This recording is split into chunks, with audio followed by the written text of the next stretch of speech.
Buenas noches a todos. Iniciamos la sesión de clausura de estas conversaciones públicas que hemos venido desarrollando en su quinta edición sobre el mundo que queremos.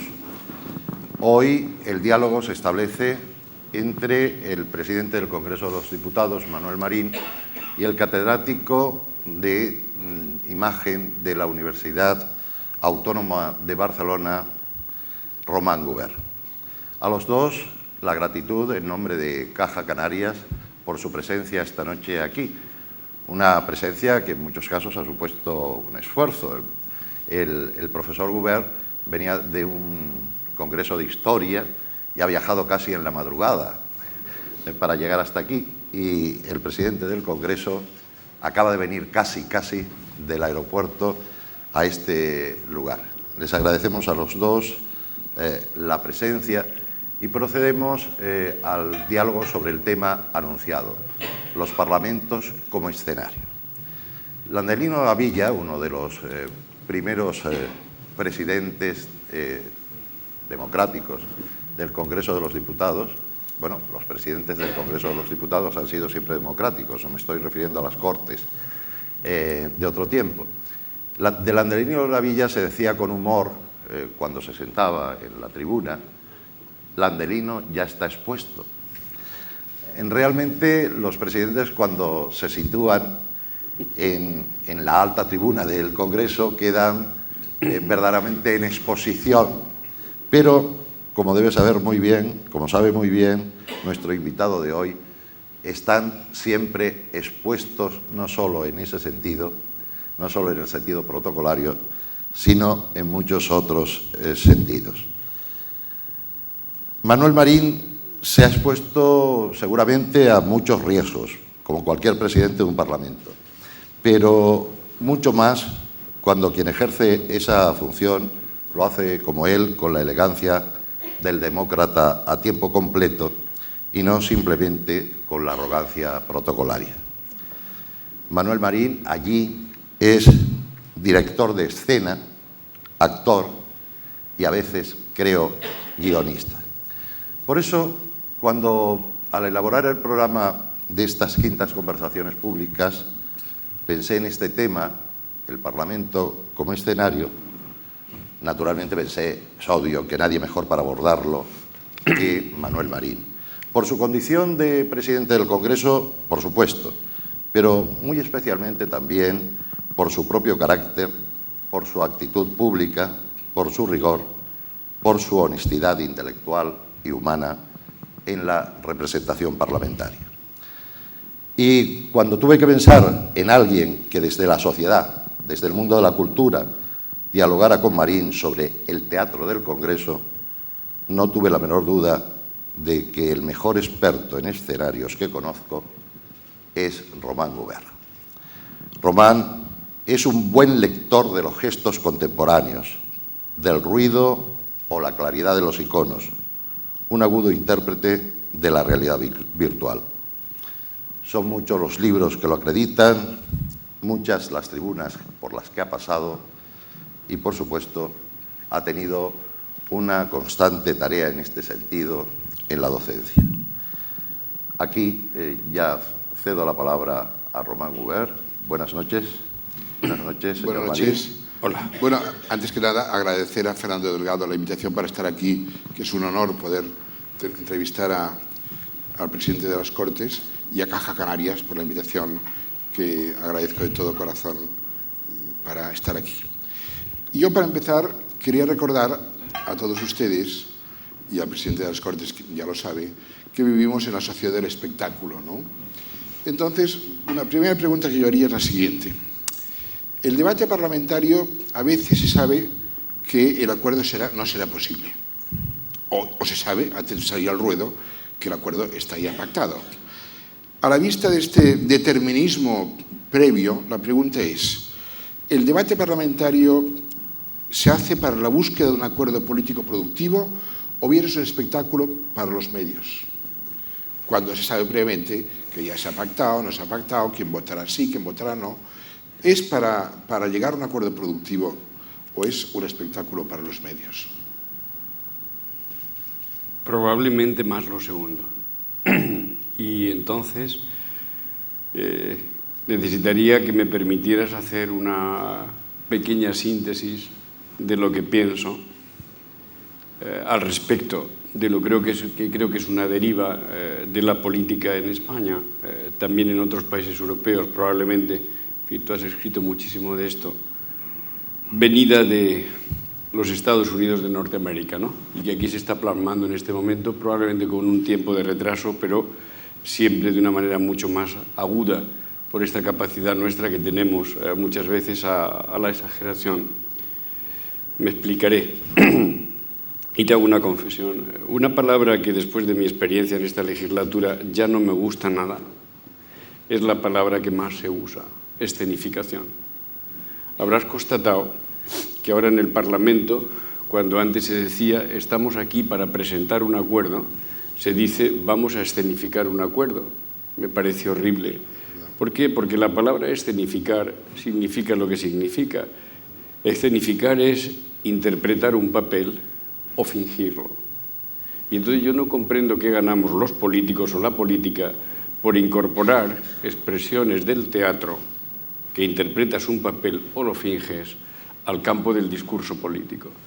Y yo creo que hemos llegado en estas legislaturas a situaciones de extremo, sobre todo cuando se utilizan viejas técnicas de escenificar, entre comillas, que a mí no me gusta una determinada situación un miércoles por la tarde, porque eso ya está predeterminado que hay que hacerlo así, porque eso significa que vas a calentar la grada, que se dice en términos futbolísticos, que quieres muscular a tus votantes, que tienes que muscular a tus seguidores. Y en consecuencia, la política escenifica un episodio probablemente de enfrentamiento absurdo o inútil, que en sí mismo no es el pacto o el no pacto, lo que cuenta es la repercusión, cuando lo que se trata es muscular a tu gente. Era muy significativo, por ejemplo, en esta legislatura, ahora yo ya que me siento mucho más libre para hablar abiertamente, pero siempre con respeto, todos los episodios que conocimos donde se glosaba la bandera y la lucha contra el terrorismo, lo recordaréis, hubo hasta 4 o 5 manifestaciones muy importantes en Madrid. Bueno, pues se hicieron debates donde básicamente lo que contaba no era el acuerdo o desacuerdo político, lo que se trataba era de muscular a un público determinado para motivarlo. En consecuencia, confirmo la segunda parte, lo cual no quiere decir que se haya perdido definitivamente de la política española la capacidad de pacto, porque luego hay gente razonable y capaz de comprender un escenario para entenderse. Eso es un poco lo que te podría concretar de mi experiencia. Me parece muy luminosa esta descripción y, por tanto, me imagino que en algunas ocasiones es más importante la retórica que el contenido jurídico-político de los discursos. Retórica. A ver, la retórica en sí misma no tiene por qué ser negativa, en la medida que la retórica sea un recurso de un político, de un académico, de un profesional de la información que hace uso de la retórica e incluso muchas veces en ocasiones para colocar las premisas necesarias para ganar tú en tu argumentario a favor el debate. Yo creo que alguien que sea capaz de hacer una buena retórica sería digno de aplaudir. Ya te voy a hacer un resumen, que lo he cogido así porque no quería que se me olvidaba, de lo que yo creo que es otro fenómeno muy de la política española. Y atención, muy de una forma determinada de presentar la política, o el fenómeno de la política, o el ejercicio de la política. Retórica. El contenido de la retórica, si la hubiera, el problema es que ha sido sustituido por el titular. Esto es muy importante. El contenido ha sido sustituido por el titular. No cuenta el contenido, cuenta el titular. En segundo lugar, el discurso, lo que podría ser la gran retórica, el discurso, ha sido sustituido por una frase muy del sector de la información, querido Fernando, que es el canutazo. Ahora os contaré una anécdota respecto al canutazo. Es decir, el contenido ha sido sustituido por el titular, el discurso ha sido sustituido por el canutazo y las formas de la retórica ha sido sustituida por el aspaviento. Hago esta clasificación.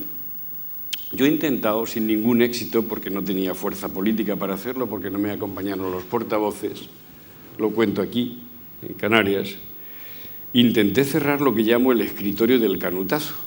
Y aquí que hay antiguos parlamentarios, parlamentarias, es ese escritorio situado a la salida del hemiciclo, nada más salir a mano izquierda, donde podrías hacer un estudio de campo, porque cuando un líder, digamos, mediano para arriba, sale a hacer el canutazo de las 7 de la tarde, automáticamente constato cómo el hemiciclo se me empieza a vaciar del lado de la izquierda o del lado de la derecha en función de las sumas de canutazos increciendo.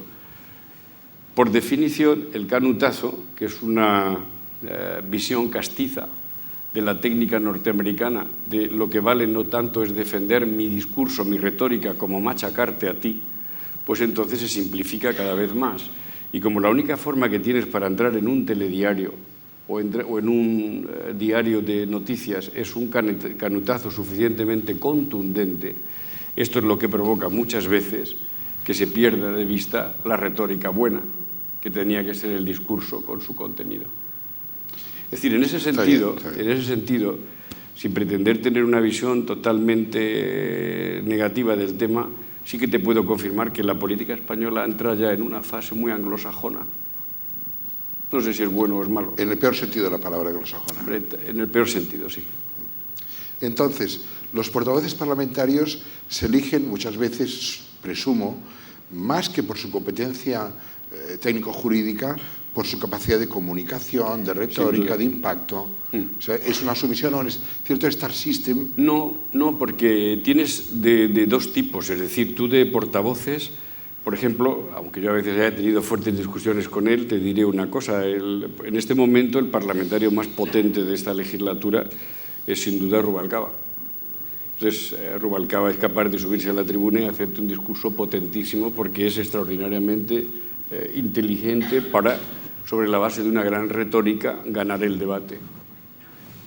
Otro gran parlamentario que hay ahora, por ejemplo, sería del PP, que a mí me gusta mucho oírle, aunque no comparta sus tesis, es Astarloa, por darte otro ejemplo. A su manera, hay Durán, que es un gran dialéctico. Sí.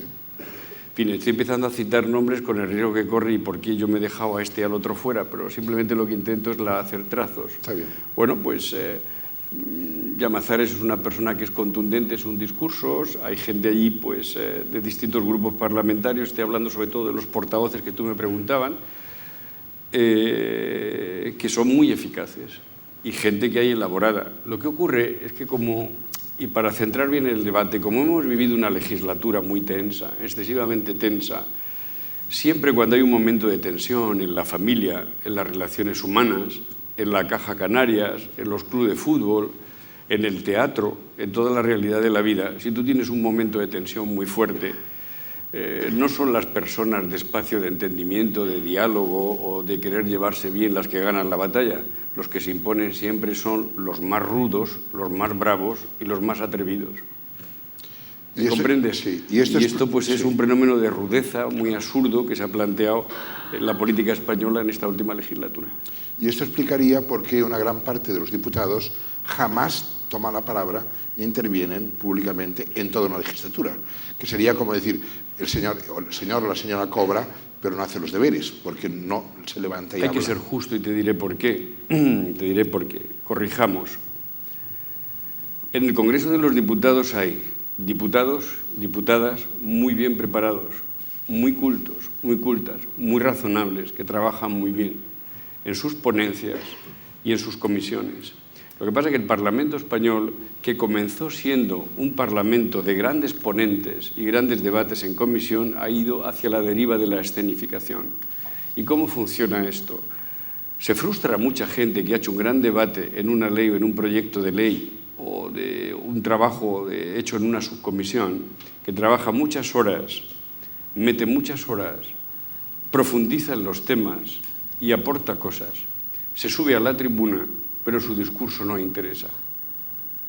Sin embargo, tú puedes estar seguro que la fuerza de lo mediático hace que si alguien se sube a la tribuna y monta una gresca con el presidente o cualquiera, abre los telediarios. ¿Por qué? Porque en último término, también desde los medios de información se tiende a caricaturizar la política en su interés, y aquí abro un espacio importante. Yo me he dado cuenta de una cosa: el Parlamento, porque no ha sabido adaptarse y porque los políticos nos encanta pegarnos tiros en los pies, como dicen los británicos, no hemos querido adaptarnos y por eso las instituciones están sufriendo tantos, eso pienso yo. Y en realidad los intermediarios, y tú lo sabes bien porque lo has estudiado en tus escritos, los intermediarios del poder y los ciudadanos no somos los políticos, no somos los parlamentarios. Los verdaderos intermediarios son los medios de comunicación. Y en consecuencia es mucho más rentable para un político entrar en un telediario como sea en un momento determinado o en un programa de radio que estar machacándose su ponencia. Es así. ¿Por qué? Porque la intermediación entre el poder y el ciudadano no la hago yo, me la hacen los medios de comunicación. Te daré un ejemplo de cosas que yo no he entendido cuando es una cosa que se podía hacer. En el Parlamento Español trabajamos con foto fija que se termina el jueves a las 8 de la tarde cuando el presidente del Congreso cierra el registro. Fíjate qué forma de funcionar. A las jueves de la tarde el letrado mayor viene y dice: presidente, esto es lo que hay. Y cerramos el registro.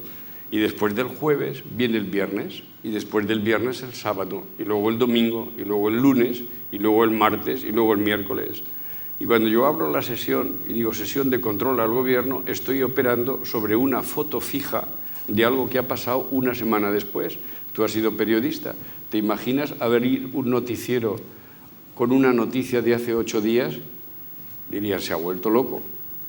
Pues eso es lo que nos pasa. Por término medio, porque hemos hecho un gran trabajo estadístico, una proposición no de ley, el que la defiende sube a la tribuna con 6 o 7 meses de retraso. Dice, pero si esta gente no se preocupa de nuestros problemas, es que es muy difícil. ¿Qué quiero decir con eso? Vivimos en un mundo que se trabaja en tiempo real, donde la inmediatez es básica y es fundamental. Y entonces todas las bases protectoras que hay en nuestra forma de entender el trabajo de un diputado individual, que tiene que ver con la ley electoral, que tiene que ver con los grupos parlamentarios, que tiene que ver con los reglamentos, es que tenemos un sistema que se hizo hace 25 años cuando la democracia empezaba, que no se ha tocado ni un punto ni una coma. Y hoy día, que es algo que a veces pues yo molestaba un poco a mi familia, pero política quiero decir, pero no por ganas de molestar, sino porque lo creo firmemente. Creo que en la sociedad que vivimos, por ejemplo, un ministro no puede ser ministro si sigue necesitando todavía una semana de preparación para responder una pregunta y una interpelación. Y un diputado no puede ser diputado si no es capaz en 24 horas de hacer un trabajo de control político. ¿Lo comprendes ahora? Entonces eso da una sensación muy desmadejada de la realidad, pero para justificar no quiere decir que la gente sea mala. Es que tenemos unos instrumentos de trabajo de hace 25 años, absurdos. Entonces no hay debates de actualidad, todos son debates que van, y aún todavía después de pelear mucho, pues consigue reducir los términos. Es decir, una cosa que no se ha estudiado suficientemente bien en la estructura de la democracia española, la ley electoral ya nadie discute que es poco dada a democratizar más el país, y luego son el sistema de grupos parlamentarios, la ley de partidos políticos. Entonces, ¿los diputados van allí a votar? No, hay gente muy válida. Lo que pasa es que esa gente, una de dos, o monta el cirio y entonces tiene la posibilidad de, o si hace un trabajo honesto, cae en la melancolía. Perdón que me haya extendido, pero era un poco para equilibrar la situación, que esto es muy importante. Cambiando un poco de tercio. Igual me estoy enrollando. No. Eres muy didáctico. Eres un excelente docente. Te lo digo que yo soy docente, te lo puedo decir. Cambiando ligeramente de tercio. ¿Por qué suben tan pocas mujeres al estrado de oradores? ¿Es únicamente un reflejo de la imparidad del censo? ¿O, en fin, hay alguna razón? No, ahí yo tendría a equilibrar. En este momento, en las bancadas hay equipos de mujeres muy notables. Lo que pasa es que han cometido un error. Ahora ya hablo aquí con más libertad, debido a que he entrado en el camino de la sabiduría con la decisión que he tomado. El problema de las parlamentarias, y lo digo porque aquí tenemos una compañera, es esta legislatura, yo siempre le decía y muchas veces no me entendía, ha sido la legislatura de Clara Campoamor, yo lo entiendo, y era Clara Campoamor, y era Nuestros Derechos. Es decir, da la sensación, si con la aprobación de la Ley de Igualdad hubiéramos perdido el gran objetivo, cuando deberían haberse expandido, yo les decía, pero meteros en temas de agricultura, meteros en temas de política exterior. Ojo, ellas mismas, y esa sí es una crítica que hago, pero absolutamente fraternal, ellas mismas quieren estar permanentemente en temas que tienen que ver mucho con el tema de la mujer. Y, por ejemplo, yo no sé, me ha sorprendido y a veces lo decía, ¿y por qué no puede un parlamentario subirse a defender el drama de las víctimas de la violencia de género? Claro. Parece que hay una exclusividad. ¿Por qué lo declara Campoamor es una exclusividad? Es decir, da la sensación, yo no sé por qué. Carmen Albor, la presidenta, se enfadaba mucho conmigo, esa amiga, y me decía, es que no nos entiendes. No, si yo os entiendo, pero creo que no estáis reproduciendo toda la capacidad enorme que tiene que tener una mujer, porque a ver, lo básico, yo no quiero decir que haya desaparecido la violencia, espero hacerme entender bien, sino que lo fundamental de la Ley de Igualdad, la discriminación positiva, la paridad, que incluso hay grupos políticos importantes como el PP que no está de acuerdo, está ya conseguida, expandiros en otras áreas de trabajo. Probablemente ese es el detalle. No es que no salgan, sino que están limitadas a un tipo de debate muy característico. Volviendo a esa famosa escenificación que se dice, se escenifica la ruptura, se escenifica el acuerdo. ¿Se podría decir que los diputados y diputadas tienen un cierto componente narcisista? La política siempre. La política siempre. Y además un ejercicio de vanidad, sobre todo en el lado masculino, porque tú sabes que los hombres somos tremendamente sensibles a la vanidad, y si además el ejercicio de vanidad viene del lado de una mujer, estamos perdidos. Está bien. Pero eso es... Eso es... Todos somos narcisistas. Sí, eso yo lo he observado. Por tanto, para algunos... Es decir, sí. ¿Quién no es narcisista? ¿Quién no se quiere a sí mismo? Sí. Pobre el que no se quiere a sí mismo. Pobre de él o de ella. Pero no creo que sea esto una cosa específica de un político, ¿no? Por lo tanto, en algunos diputados la prioridad seguramente es el lucimiento personal. En algunos, digo, o algunas. Es muy difícil en un sistema de partidos como el español, que todo está muy reglamentado con la ley de partidos políticos, la posición de los grupos. Ten en cuenta que en un sistema de listas cerradas es muy difícil permitirte el lujo de ser original, sobre todo si eres un original que pone en dudas las líneas directrices de lo que hay que hacer en cada momento. Claro. Hay dos cosas que en España se pagan mucho, ser contestatario y ser anticipador.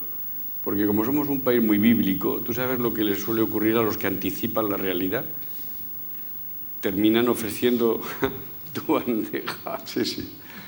Como a San Juan Bautista, ¿no? Esa cabeza. Felipe a mí me lo decía eso mucho porque me regañaba. Yo era muy joven y como soy muy sesudo, desde siempre me ha dado por ser sesudo, lo cual no sé si es bueno o es malo. Y me decía, Manolo, tienes un problema, llevas razón, pero llevas razón a destiempo. Y en esta vida no hay cosa peor en política que llevar razón a destiempo. Y eso se me ha quedado siempre muy marcado, eso de llevar razón a destiempo. Es decir, tienes que llevar razón just in time, en el momento justo. Bueno, acabo de oír ser contestatario y esto me lleva a una pregunta que es la siguiente. La tribuna de invitados está condenada a la abstención. ¿Es una censura a la libertad de expresión? Y ha habido algún episodio concreto, me acuerdo en Hora Guerra, por ejemplo, ¿no? Etcétera. Sí, a ver. ¿Qué pasa con los de la tribuna de invitados? Yo ahí es probablemente donde he sabido manejarme peor. He sabido manejarme peor porque las famosas escenificaciones, que obviamente a mí no me la contaban, pues había momentos en que yo me encontraba en la tribuna con que estaban pasando cosas que me desconcertaban. Las tribunas del Congreso tienen que ser, como pasa en el Parlamento británico, que tienes 4 ujieres y si te rascas detrás de la oreja te echan a la calle, por decirlo todo, a un sistema como el nuestro donde se puede hacer cualquier cosa. Y yo creo que hay que encontrar el justo medio. Yo, por ejemplo, al final he terminado dejar aplaudir al público con leyes importantes, como las leyes de matrimonio homosexual, pues es lógico que el colectivo aplaudiera, con los estatutos de autonomía, con algunas leyes importantes, pero he cortado por lo sano lo que me ha parecido a mí actos de gamberrismo o simplemente de abuso de la hospitalidad de la Cámara, que también los ha habido, ¿no? También los ha habido. Y yo creo que, claro, como me dijo un diputado brutalmente, pero tú no terminas de comprender, yo eso me ofendió mucho, que tú estás presidiendo un escaparate. Esto es un escaparate. Y como es un escaparate, aquí hay que trabajar como en un escaparate, porque si no trabajo de esa manera no llamo la atención. Y eso no se debe hacer, porque si no se convertiría aquello en un pandemonio. Lo cual tampoco hay que llevar a la rigidez porque alguien se pone a aplaudir un proyecto de ley, oiga, vayas ustedes. Hay que mantener ahí el equilibrio y es muy difícil. Yo a veces estaba presidiendo y me pegaba unos sustos. Me acuerdo cuando unos que se esposaron allí, ¿te acuerdas? De la plataforma del 07, ¿no? Allí dos alemanes esposados y todo eso, pegando unos gritos y unos alaridos, y estos tíos... ¿El presidente de las Cortes conoce anticipadamente que se van a expulsar los tíos o le pide pasar? Hombre, no, además me engañan deliberadamente, pero bueno, y no solamente eso, los disgustos que yo me he podido llevar cuando luego he visto mis firmas en algunas autorizaciones. Y de gente que te viene luego y dice, perdóname, pero no te puedo perdonar, hombre, tú no me puedes decir que vas a invitar a estas personas para luego... Porque evidentemente la policía cumple con su trabajo y hace el registro correspondiente, pero muchas veces son los propios diputados los que llevan el material de la escenificación, ¿me comprendes ahora? Y eso no está bien, y eso es lo que a mí me irritaba. Y he sido muy prudente, porque podía haber sancionado a bastantes de ellos, pero no los he hecho. Entonces puedo inferir de estas palabras que la trastienda, la cocina o el backstage es lo políticamente relevante y el debate, el foro, la escenificación es lo mediáticamente importante. Claro. Tú creo que a eso le llamas icono, ¿no? Sí. No, pero ¿no te parece dicho que la cocina... Digo en tus escritos. Sí, en la cocina se hace el trabajo serio. Sí. En el foro, perdón, se hace el trabajo de payaso, comillas. No, eso ya no lo he dicho yo. Eso ya no lo he dicho. Se hace un trabajo que... De actores. Sí, muy llamativo. Yo me acuerdo, hay una película, ¿cómo se llama esta película? De Colors, de Travolta y esta actriz británica tan extraordinaria que hace de su mujer, de Hillary. Eso te lo dice Román. La película esta de Colors, que la hace, es la campaña electoral de Clinton. Primary Colors. Sí, Primary Colors. Y luego, ¿cuál es la actriz? Emma Thompson. Que está el otro invitando a Hillary Clinton y todo esto, y está diciendo tontería, que coge las llaves del coche y se las tira y le da en la cabeza. Y dice, a ver si te enteras, que están ahí las cámaras, ¿no? Y entonces el otro cambia absolutamente de look y empieza allí, papá. Sí. Si te refieres a eso, sí. Lo que pasa es que yo creo que aquí llegan las tácticas, porque me interesó mucho, yo trabajaba entonces de diputado en la oposición, toda la técnica que utilizó Karl Rove para la guerra de Irak, haciendo llevar a esta gente noble, para mí como el secretario de Estado de Exteriores, el general Colin Powell, de llevarle con un salero, ¿os acordáis?, al Consejo de Seguridad, diciendo esto es Antras y tal, y luego el hombre confesó en sus memorias, esto era aquel...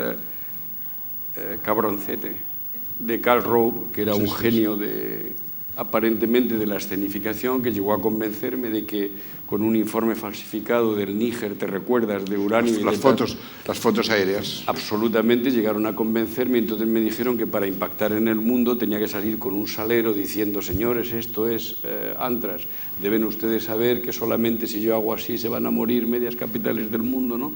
Entonces ese tipo de técnicas tan negativas para la política están empezando a llegar. El espectáculo. Sí. Y claro, pues me imagino que los norteamericanos, cuando vieron a Colin Powell, que era un señor militar serio, y todo esto, pues agitar allí el salero con esto, pues yo comprendo que aquel gran país, aquella gran democracia, entrará en una situación de paranoia colectiva. Yo visité por aquella época en el 2º aniversario y bueno, fue tremendo lo que me encontré de cambio, ¿no?, de mentalidad. Y Powell se ha arrepentido mucho de eso, lo ha explicado. Ya lo sé, lo ha explicado luego posteriormente. Pero para darte un poco la idea, es decir, la política, si pierde el valor de la pedagogía y la capacidad dialéctica, porque lo que me interesa es mucho más destruir el mensaje del que tengo el frente que proteger el mío, pues es una disfunción. Efectivamente. Pero vamos, esto es técnicas inventadas en Estados Unidos hace 4 o 5 años que ahora están empezando a llegar aquí. Están llegando aquí. ¿Y las broncas están ya previstas en el guión antes de salir a escena? Si hay que muscular para sacar a la gente de una La bronca está en el guión ya. Sí, sí, absolutamente. Sí, sí, sí. Y la gente se traga. No, porque yo en el Congreso no voy a escribir memorias, lo he prometido, pero sí hacer comentarios al margen. Me he convertido en un especialista en carótidas. Yo no soy médico, pero tengo una situación muy buena. Y entonces una de las cosas que hago ya, porque tengo a mis clásicos y preveo con una ligera anticipación lo que puede pasar, y entonces empiezo a mirar no las caras, sino las carótidas de los clásicos. Y si yo veo que las carótidas empiezan a vibrar, digo, ya la tengo. Es un elemento detector, el juego de la carótida y la vibración, sobre todo los portavoces que son muy coquetos y llevan muy apretadas las camisas, no puedo decir más. Pero vamos a ver, la bronca puede ser también un acto de interpretación dramática también, no una inflamación espontánea. Sí, pero bueno...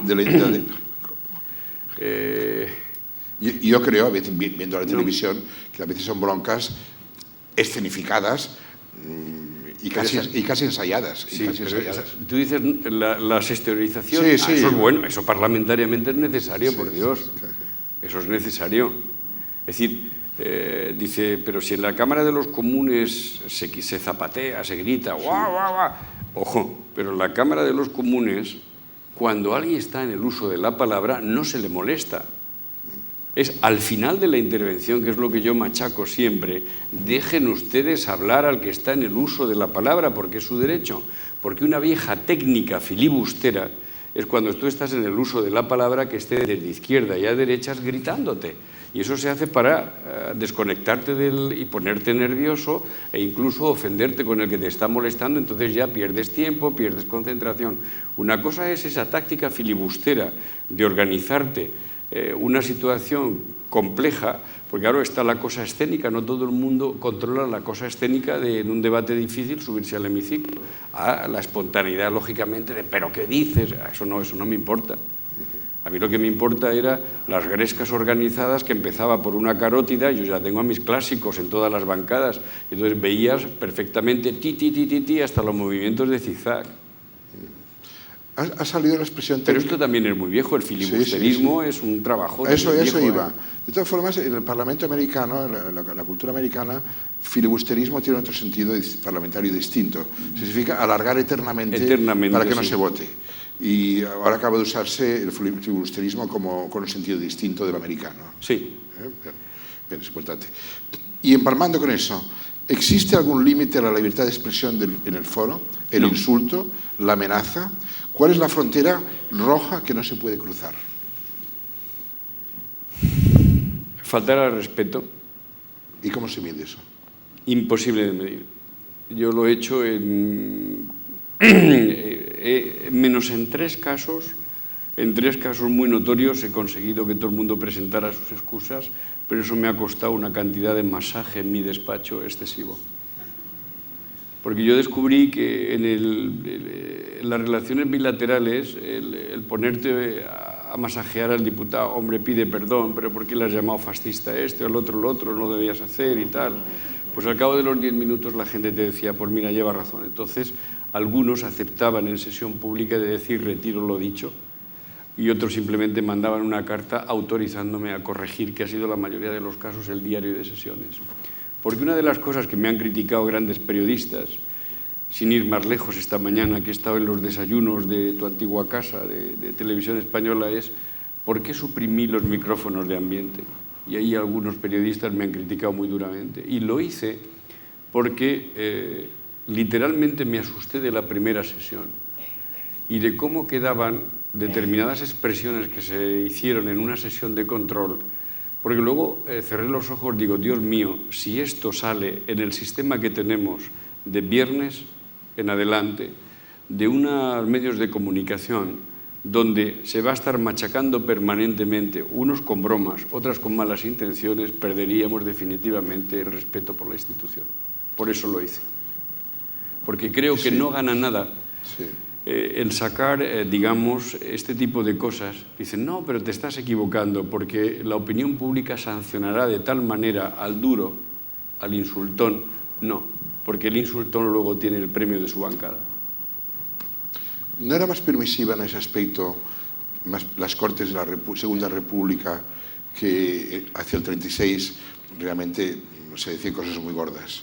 Incluso se sugiere que había incluso amenazas personales, he dicho. Sí, pues hombre, en la época del pobre don Melquiades, dice, y don Melquiades llama al orden, y en este momento los tinteros vuelan sobre sus señorías, ¿no? Porque en aquella época había tinteros en las bancadas, y el pobre don Melquiades tiene una expresión, aparte de que hay de lo mío, que viene don Melquiades. Entonces don Melquiades, hay un momento en que se desespera, porque aquellos tinteros de porcelana que tenían tinta china, ¿no? Volaban sobre las bancadas, porque para molestarse unos a otros se manchaban de tinta, ¿no? No, en aquella época lo que pasa es que había que guardar mucho más silencio porque se hablaba a pulmón. Claro. No había micrófono. Claro. Fíjate que ahora ha salido lo de Azaña y lo único que hemos conseguido es el testimonio gráfico, que no queda nada de audio porque se destruyó todo después del triunfo del golpe de Estado de Franco. Fue la Sociedad Española de Radiodifusión de la época la que transmitió por primera vez un pleno, ¿sabes? Pero ya muy tarde al final de la República. Y no queda testimonio de aquello. Ya. Entonces se hablaba a pulmón. Pero en las actas no hay actas escritas. Sí, todas. Por eso. Hemos descubierto, mira, ahora que estamos digitalizando el archivo, han salido cosas fantásticas. El otro día hemos presentado el Diccionario Parlamentario Español, que no existe, que es una pena. No existe. Entonces hemos hecho un acuerdo con la Academia de la Historia, la Artola, para poner en marcha la digitalización de todos los archivos. Y han salido cosas absolutamente fantásticas, que son los mitos de nuestro Parlamento. El primero es el general Pavía. El general Pavía nunca entró en el Congreso de los Diputados. Es totalmente falso. Esto viene de una revista satírica política de Barcelona que se llamaba La Flaca. Como en aquella época no había fotografía, había plumillas. Claro. Y entonces los periodistas iban con la plumilla de tinta china, el tintero y el papel barba, e iban dibujando. Entonces, cuando Castelar pierde la votación y gana un diputado de Málaga, que era un radical, Castelar se asusta mucho. Y como Pavía era como Castelar de Cádiz, él estaba en Capitanía, en la calle Mayor.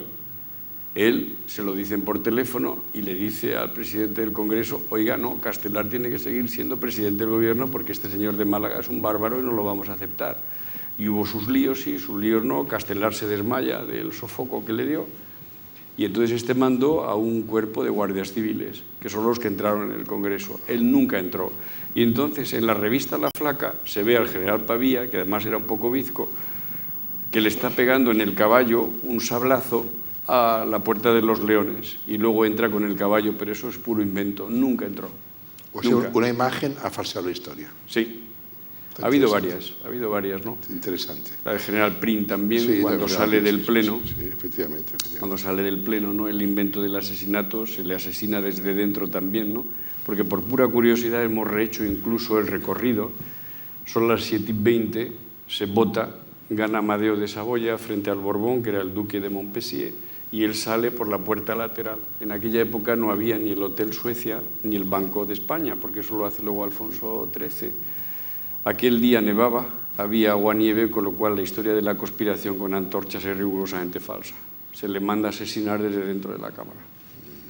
Eso cambia la historia. Totalmente. Hay una tesis del antiguo Pedro Ríos que señala, y yo creo que es exactamente la verdadera.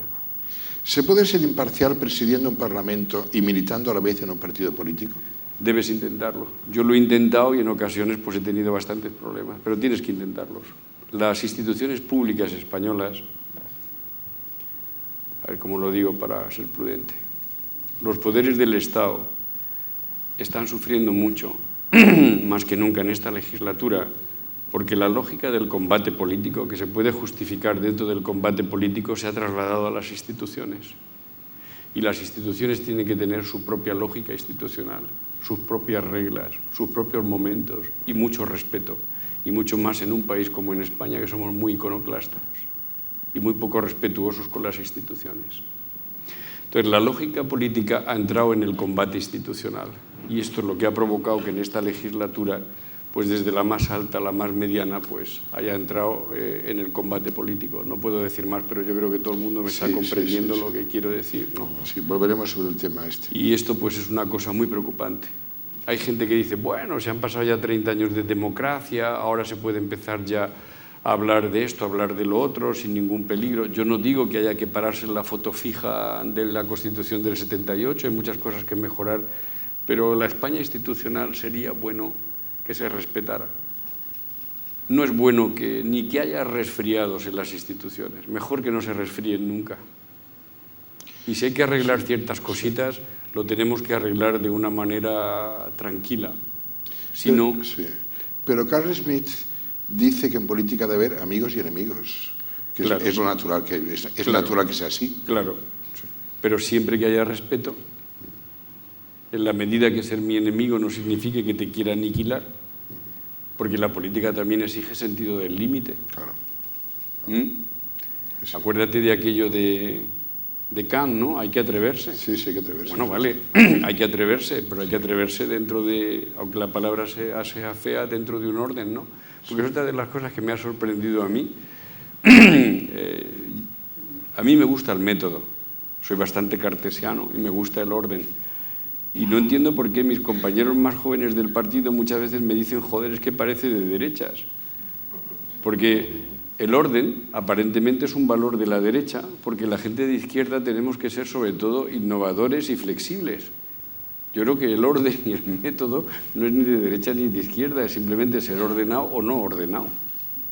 ¿Me comprende lo que te quiero decir? Sí, sí, sí. Y entonces, bueno, vamos a seguir a Kant. Hay que atreverse. Pero oye, siguiendo un cierto método.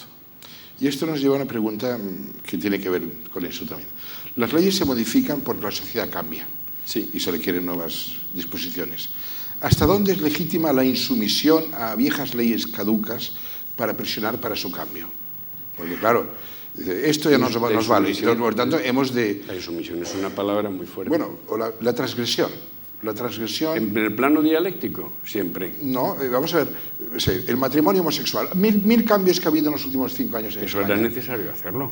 Hay una presión social sí, contra lo viejo para modificarlo. Pero si ¿hasta dónde se puede emitir esta presión social contra lo viejo? Permanentemente, y la sociedad hace bien en reclamar esos cambios. Si el problema no es querer cambiar o hacer los cambios, si el problema es tener muy claro qué cambios quieres hacer y qué método vas a aplicar. ¿Sabes? Es como yo veo las cosas. Sí. Entonces, a ver, si me dices, ¿qué prefieres, el método o el espontaneísmo? Prefiero el método. Dicen, bueno, pues eres un antiguo, pues vale, soy un antiguo. Bueno, esto... ¿Ves? Porque no creo que el que te guste el método y un cierto orden de las cosas signifique ser antiguo. Ejemplo de lo anterior. Sí. El delito de menoscabo al jefe del Estado o a la familia real por unas caricaturas, precepto que parece obsoleto en la actual sociedad de la información, sí, con Internet y demás, ¿no? Pero eso yo puedo estar de acuerdo contigo, pero yo no lo interpreto respecto a hablar de los temas de don Felipe y doña Leticia el jueves. Y el jueves, y otras cosas. Pero es que yo no lo interpreto... A ver, te doy mi opinión. Sí. Probablemente, y yo creo que esto es una cosa que debió molestar a la propia Casa Real, me atrevo a decirlo, es que ¿cómo se dice eso? Se arrastrara, o como se diga, se retirara de la... Se secuestrara, creo que es el término jurídico. Yo creo que eso no debió hacerse. El problema es, y yo lo veo así, es lo soez.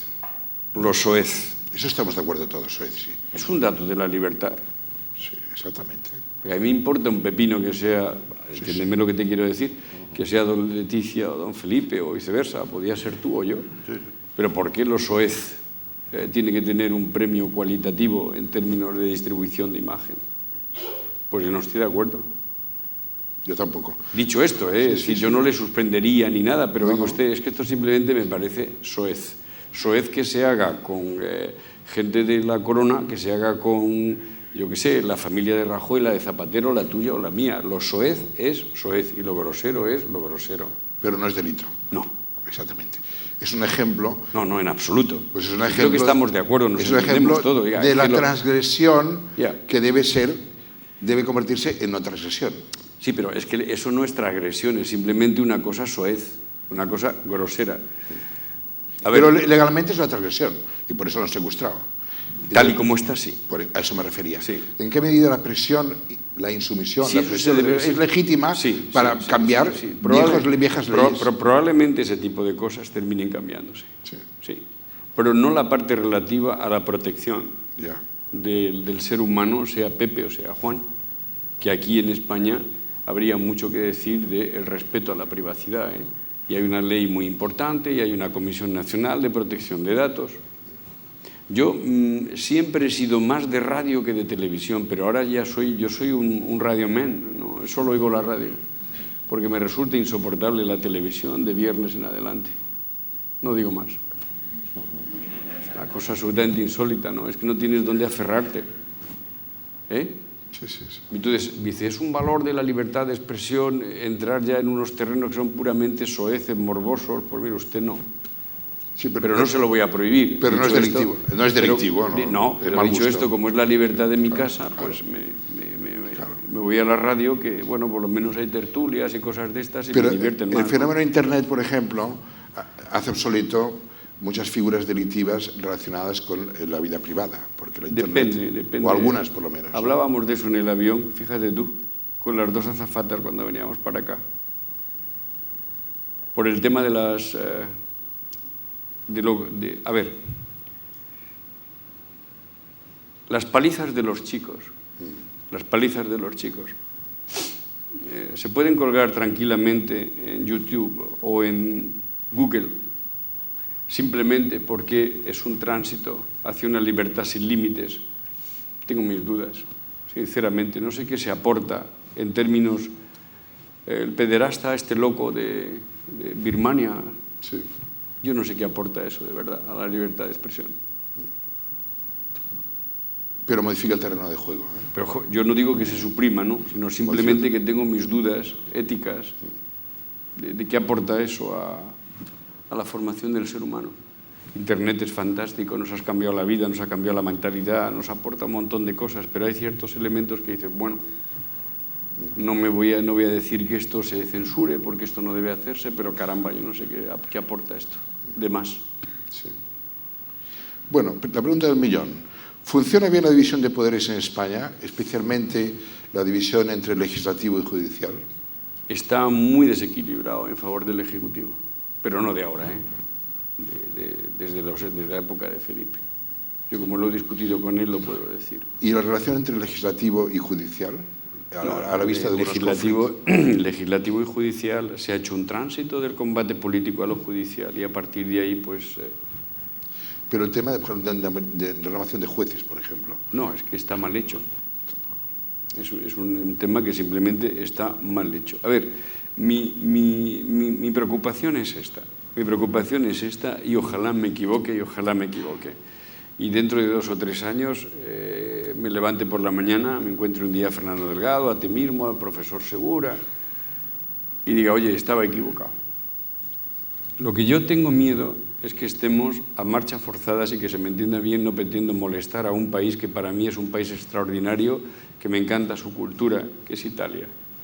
Yo creo que estamos en una pendiente de italianización de la política y de las instituciones españolas a un ritmo galopante.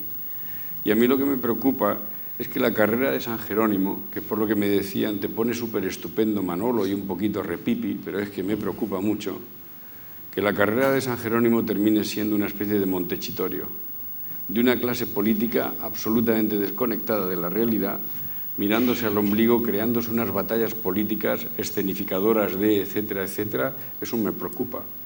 Y sobre todo que las instituciones hayan entrado en una situación que por la vía de un fenómeno que inventó la democracia cristiana después de la Segunda Guerra Mundial, aquel Amintore Fanfani, ¿te acuerdas? Sí, tanto. que se hacen discursos modernos en el Parlamento español, pero son viejos discursos de la democracia cristiana, de la época de Rintintín, de lo que llamaban ellos el fenómeno de la lottizzazione dello Stato. O sea, eso es a lo que me refiero. Eso es más viejo que la tana y se pretende presentar como grandes modernidades en la política española, probablemente porque se ha estudiado muy poco, ¿no? Y eso me preocupa mucho. Ese modelo, ¿por qué? Porque España tiene una sociedad potentísima, tiene muy buenos empresarios y tiene muy buenos sindicalistas.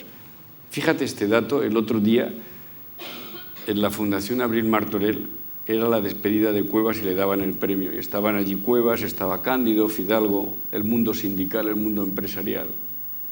Y entonces Fidalgo me dijo algo, presidente, con mucho respeto, te habrás dado cuenta que la columna vertebral en este momento de la sociedad española es el diálogo social, porque entre patronos y trabajadores llevamos muchos años en este país creando las condiciones de estabilidad económica y social. Cierto.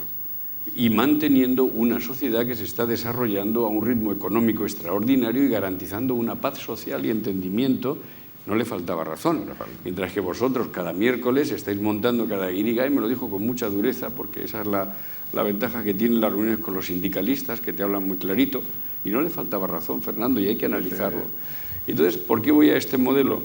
Porque como tenemos una sociedad tan potente, que es capaz de reproducirse, porque hay buenos profesores, buenas gentes, buenos artistas, buen cine, buen teatro, buena sociedad, buenas carreteras, tardará más o tardará menos nuestras peleas del AVE y tal, pero tendremos un país conectado por tren de gran velocidad en el 2015-2020, aeropuerto por todas partes, un país de 23.000 euros de renta per cápita. No quiere decir que la justicia social esté terminada en absoluto, pero el salto que hemos dado es de gigante.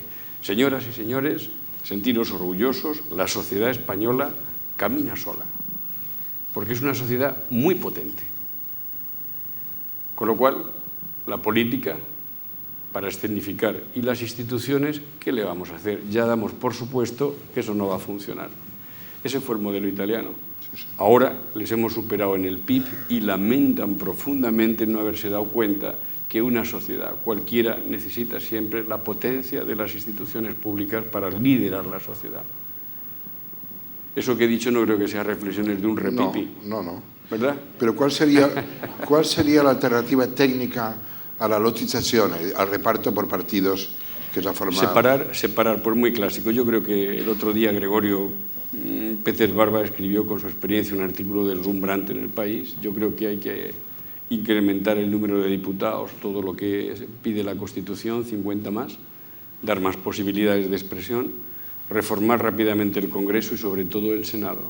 El Senado se tiene que reformar o plantearnos simplemente suprimirlo. No, esto ya... Sí, pero fíjate tú que la reacción que tenéis los dos, pero Manolo, hijo, ojo, lo doy por imposible. Que ahora es la cámara de las inutilidades. Y claro, ¿y qué ocurre? Que ya se da por supuesto que esto no tiene coste electoral, ni siquiera para los partidos, porque aunque tú hagas promesas fenomenales, si las incumples da igual, no tiene costo, porque la gente de acá da por supuesto, pero ¿qué cuenta este? ¿Verdad? Estamos en el inicio de un síntoma que este país vecino maravilloso ha sufrido y ahora se arrepiente. Pero se me ha ido de la cabeza lo que te estaba diciendo. Te preguntaba la alternativa técnica a la lotización. Hemos dicho la ampliación de diputados. El mérito. Es decir, la izquierda española tiene un problema. Estamos volviendo, yo creo, de nuevo al igualitarismo. No, para ciertas cosas se necesita el mérito. Tú hablabas del buen sentimiento anglosajón. De acuerdo. En los países anglosajones ellos saben perfectamente distinguir el valor de la seniority, lo que ellos llaman la seniority. Oiga, esta persona es una referencia, se le respeta y esta persona va a hacer ese trabajo. Entonces nos faltan los valores de la referencia. Yo el otro día le dije a una persona importante del PP, digo, joder, quitando el caso de Indurain, aquí no se respeta a nadie. Este ha hecho mucho, es decir, porque yo contaba lo siguiente. Quise sponsorizar algo en el Congreso. No te metas, verás la que te va a caer. Y yo les contaba, digo, bueno, cuando hacía la presidencia sueca en la Unión Europea, pues ellos estaban orgullosos de poner todas sus flotas de Volvo, todo su tinglao. En la presidencia danesa, los consejos lo hacíamos en la colección privada del señor Tibor, el cervecero. pero porque para ellos tener una cosa emblemática como la presidencia finesa era todo Nokia. No quiero hacer publicidad, pero entenderme, decir, se tenían orgullosos de decir, este señor ha inventado la patria de Sibelius, es un empresario estupendo que ha conseguido tener una marca mundial. Oiga, y usted, señor Delgado, es una referencia respetable y este señor tiene que estar donde tiene que estar. Ha subido mucho. ¿Cómo lo habrá hecho el tío? Se ha forrado. Bueno, yo... Y entonces se nota mucho la... Perdón, que estoy hablando termina, demasiado. por favor. No, termina por decirte, tenemos que desconectar los periodos de mandato de las instituciones respecto al Parlamento. Hay que hacerlos, como se dice, en la mili se decía, al tresbolillo. No sé si me explico. No hacer coincidir. Es decir, yo no creo en este concepto. Como yo he ganado, ahora todos los sistemas de instituciones públicas tienen que ser de mi color. Porque a partir de esta reflexión, esto ya se produjo en la época de los gobiernos de Felipe, es imposible trabajar. Entonces hay que desconectar las instituciones de los momentos electorales y momentos políticos. Esa es la primera. Segundo, reconocer la valía. Reconocer la valía. ¿Hay valía? Pues claro que sí. Audiencia Nacional, Dios santo, la izquierda, Bermúdez, el que le ha quitado el puesto a Garzón de magistrado, a saber lo que van a ser las conclusiones del 11M. Pues este juez, que es conservador, de la Asociación Profesional de la Magistratura, tiene a España que le está viendo y hace un trabajo irreprochable. Cierto. Seamos sensatos, cuando tú tienes delante en un puesto público que te está mirando toda España, no trabajas como un truán. ¿Me has comprendido ahora? Pues las 4 o 5 reglas elementales que hay que hacer para que una institución funcione, que se las respeto. Pero el Senado, yo creo... Perdón, le he quitado la palabra. Perdón. Si yo quería hacer de Bedel, que toca la puerta del aula diciendo... Yo estoy terminando ya, para avisaros, nada más. Sí. Que nos hemos enrollado mucho. O como avisa el presidente. Estoy terminando ya porque soy muy disciplinado. Que es un experto en anunciar los tiempos. Bueno, es que sí, pues última pregunta. Llegamos a la hora para... Última pregunta. Sobre todo para última. la participación. Hemos hablado de los 3 poderes. ¿Qué hora es?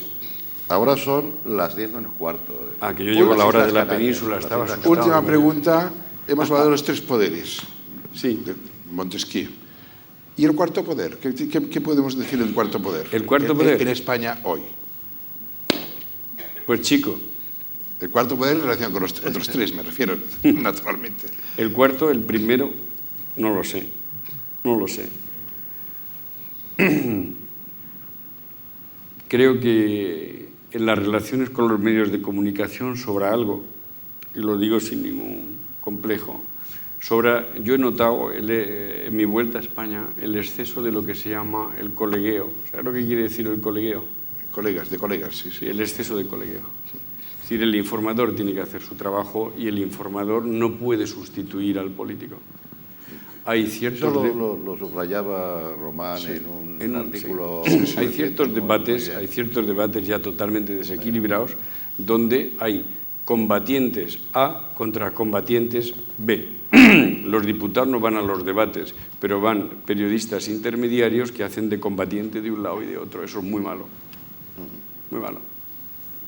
No es homólogo a lo que ocurre en el resto de Europa, por ejemplo, este tipo de guerra mediática. Por ejemplo, en Francia, en la campaña electoral, cuando se reúne el Consejo del Audiovisual, y Duhamel, que era uno de los grandes de Le Figaro y tal, dice, no, ha firmado un prospecto a favor de Sarkozy y no puede ser entrevistador, se llega a ese nivel.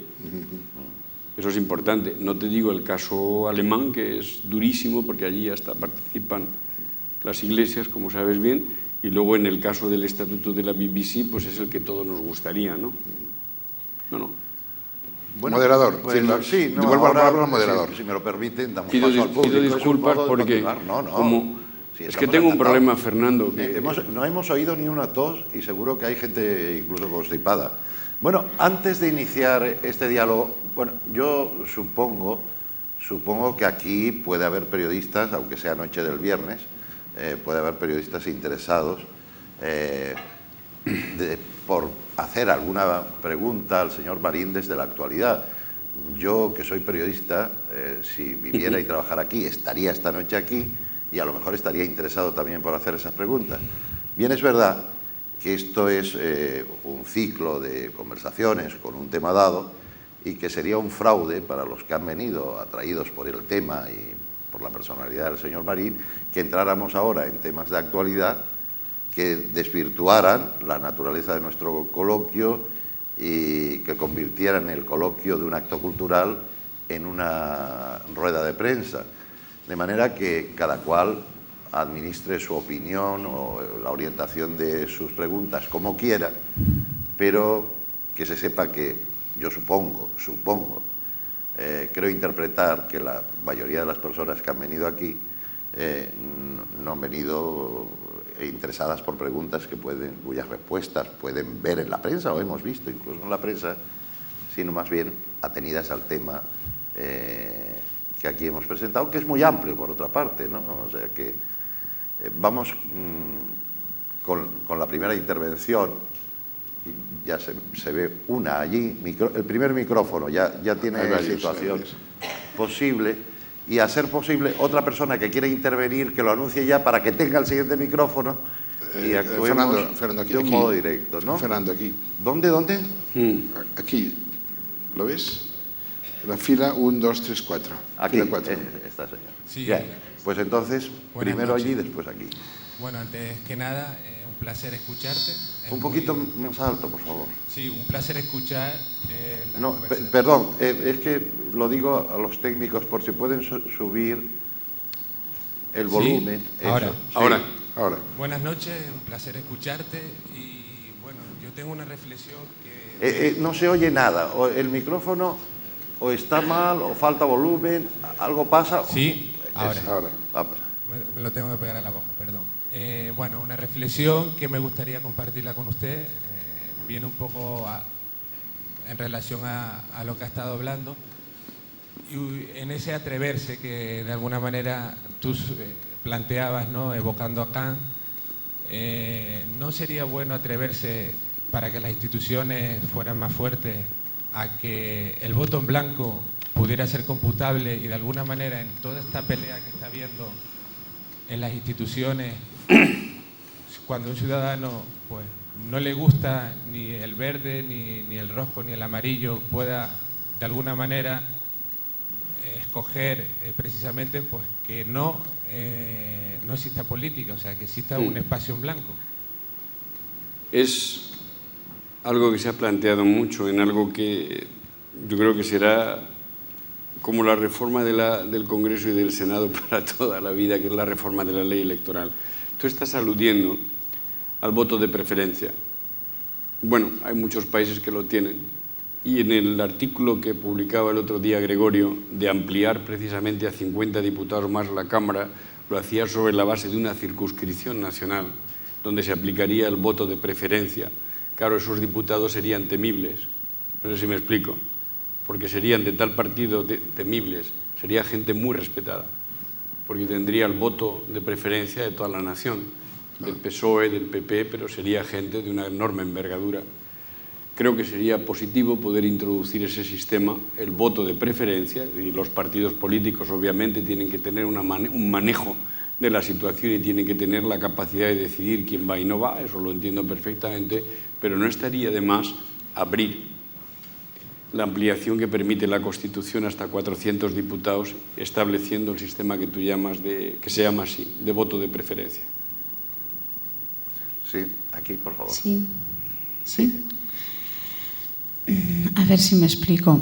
Hace unos años, cuando se creó la beca Erasmus para los estudiantes universitarios que pudieran estudiar en otras universidades europeas, todos nos alegramos pensando que así ampliarían sus miras, su forma de ver la vida y pudieran ver otras formas de hacer. Observando un poco a veces en la Cámara la forma de actuar de los parlamentarios, me ha parecido que los parlamentarios que han trabajado en las instituciones europeas, cuando volvían a Madrid, su forma de trabajar era como distinta, más amplia a nivel, como que veían otros puntos de vista. A mí me gustaría preguntarle qué defectos tienen los parlamentarios españoles, si creen que España son 4 puntos cardinales y el mundo se acaba ahí, y si usted cree que necesitarían darse una vuelta por el mundo para ver otro tipo de trabajo en otros parlamentos y así aprenderían, o es que este país no tiene arreglo. ¿Está sugiriendo que viajen más los España... diputados? No, que tuvieran otras experiencias políticas no sea injusta. a nivel profesional fuera, para que vieran otras cosas. No hay que ser injusto. Le he dicho que en el Parlamento hay gente fantástica, gente preparada, gente muy buena, gente con la que te puedes tomar 1 y 1000 cafés, convivir, intercambiar experiencias humanas. Lo que pasa es que eso no llega a su conocimiento, porque desgraciadamente, que es lo que a mí me irritaba mucho y lo decía en la Cámara, atención, que este momento patoso, por llamarle de alguna manera, que estamos interpretando todos, esto tiene una traslación a la sociedad. ¿Recordáis cuántas veces lo decía? Me desesperaba, porque eso es lo que tú percibes. ¿Por qué? Porque los medios de comunicación también interesados en debilitar a la política, porque de eso ellos mandan más. ¿Comprendes ahora la ecuación que me preguntaba el profesor? No lo podía decir más claro, pero es así. Sí. Hay un objetivo claro de debilitar las instituciones, porque entonces el poder mediático funciona más. Y el poder mediático tiene una gran ventaja. Tú no ves lo que pasa en los consejos de administración del mundo, del país. ¿Me comprendes? Fíjate si fueran públicos.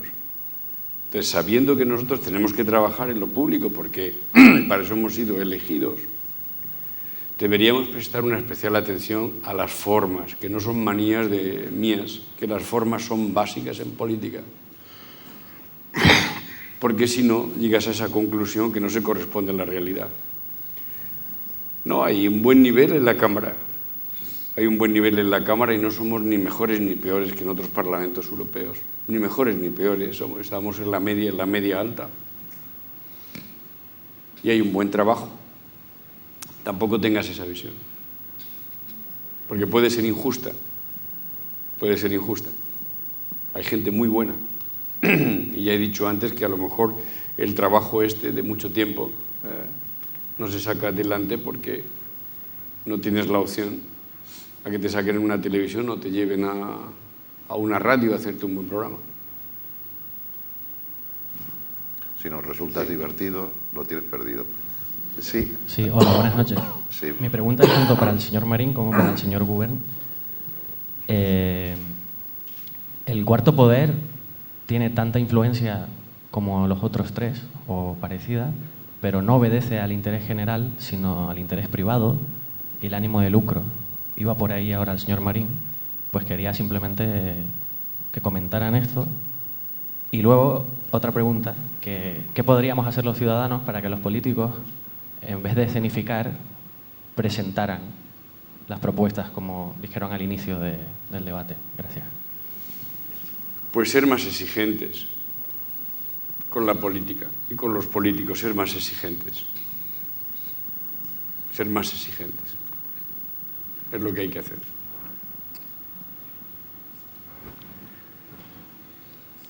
Sí, hola, buenas noches. ¿Y el cuarto poder? Aquí. No, el cuarto poder es legítimo ganar dinero con la comunicación, sí. Yo no soy un estrecho a ese nivel. Ahora bien, ¿hay intereses en el mundo de la comunicación? Sin duda. Sin duda. Pero esto, mucho mejor que yo, habrás visto Ciudadano Kane.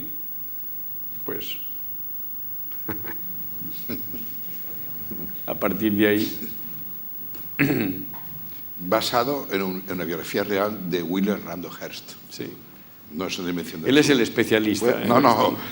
Os recuerdo que Kane no es un flatus vocis. Está inspirado gran anticipación, Está inspirado en William Randolph Hearst.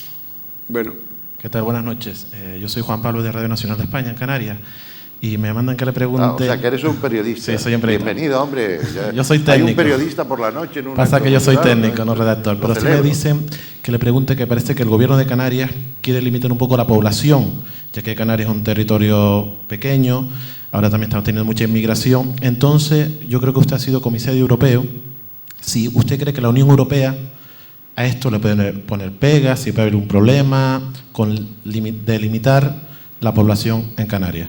Y después otra pregunta que quiero hacerle es, con todas las declaraciones que dio con el rey de España en Venezuela, con el señor Hugo Chávez, si aquí en Canarias casualmente hay muchos venezolanos y mucha gente latinoamericana, si usted cree que esas declaraciones pueden afectar nuestras relaciones con el país venezolano. Gracias.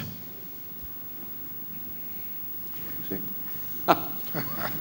Gracias por seguir la advertencia y el consejo.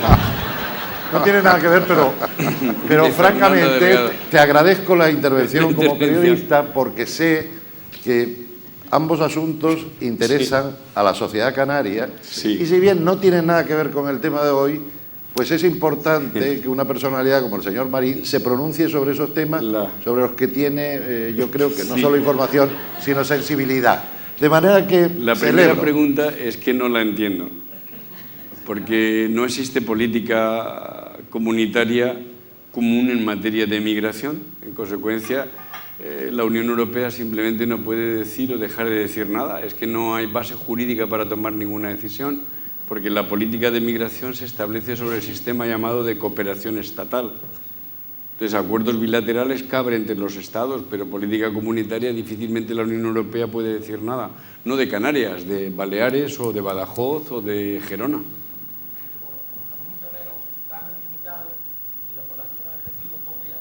Sí, pero eso es un problema a analizar dentro de el escenario canario. Pero que, insisto, me has hecho una pregunta de si la Unión Europea iba a aceptar o no, supongo, la contingentación, y la respuesta es que la Unión Europea no te puede aceptar o dejar de aceptar, es que no hay política común.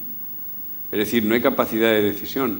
La Unión Europea te puede decidir sobre los precios agrícolas o la cuota del tomate, la cuota del banano en política agrícola común, te puede decidir en política industrial, te puede decidir en el plan específico de Canarias, te puede decidir sobre Canarias y su insularidad, todo lo que son materias comunitarias, pero allí donde no hay materia comunitaria no entiendo la pregunta, sinceramente.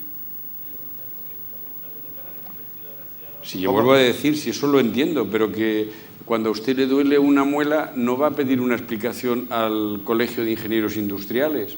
¿Me comprende? Va al dentista. Entonces, inútil ir a... Perdone que se lo exprese así, no he querido ser ofensivo en absoluto, porque es que usted no puede ir a pedir Bruselas una respuesta que simplemente es una ventanilla que no se la puede dar. ¿Me comprende ahora?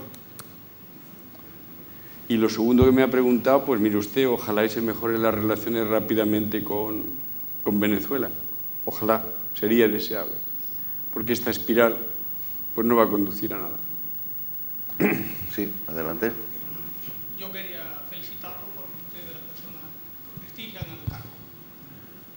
Perdón, yo no sé qué pasa, hay uno de los micrófonos que no se oye bien. Yo quería felicitarlo porque usted es de las personas que prestigian el cargo.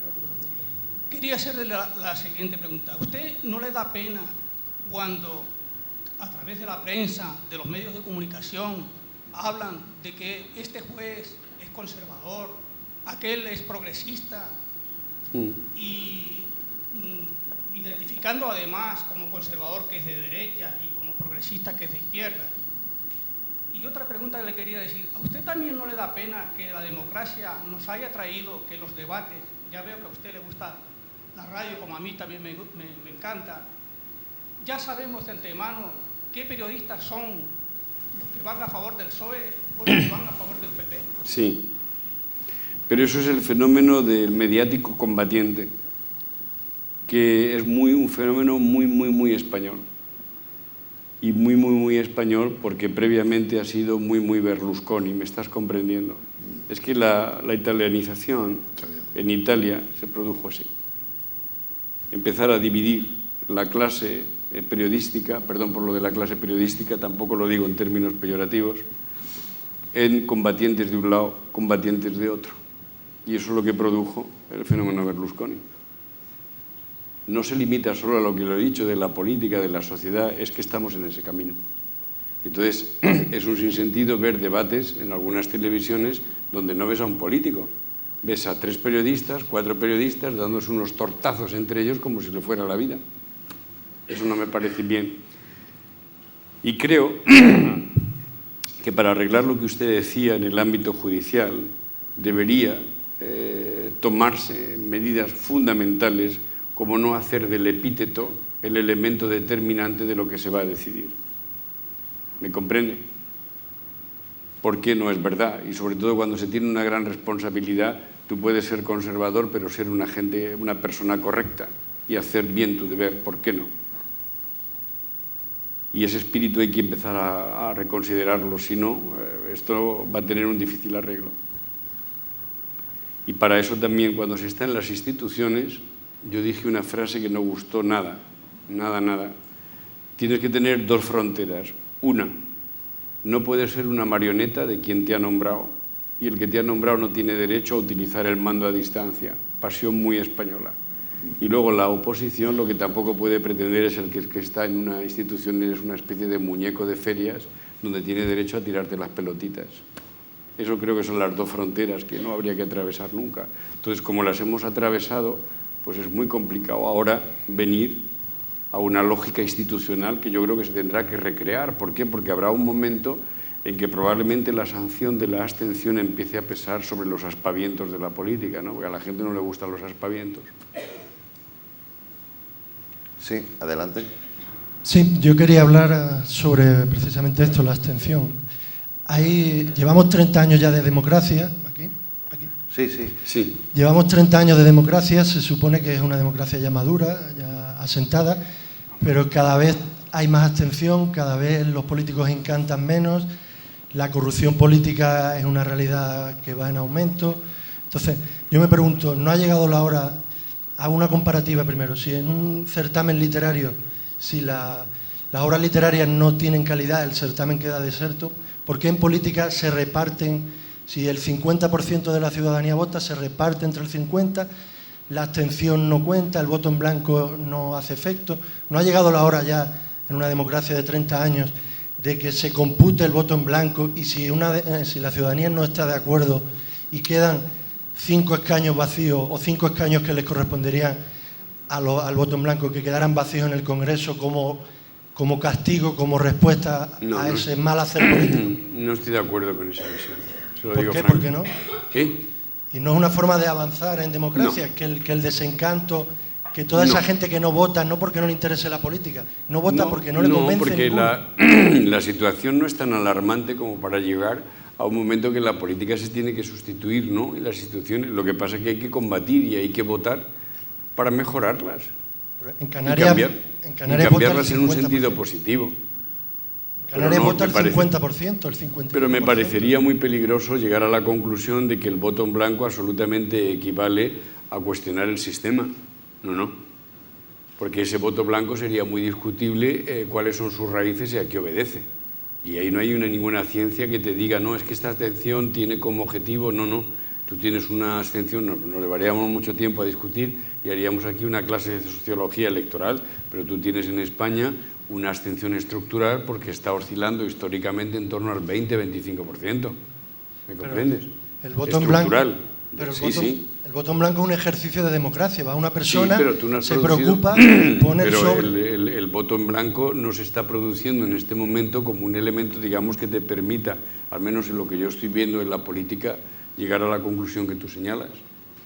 Yo para tener, suponiendo, fíjate tú, que me estás diciendo que quedara 50-50 el voto en blanco. Hombre, yo constituyo una plataforma política y un partido político destinado a regenerar las instituciones. No sé si me explico.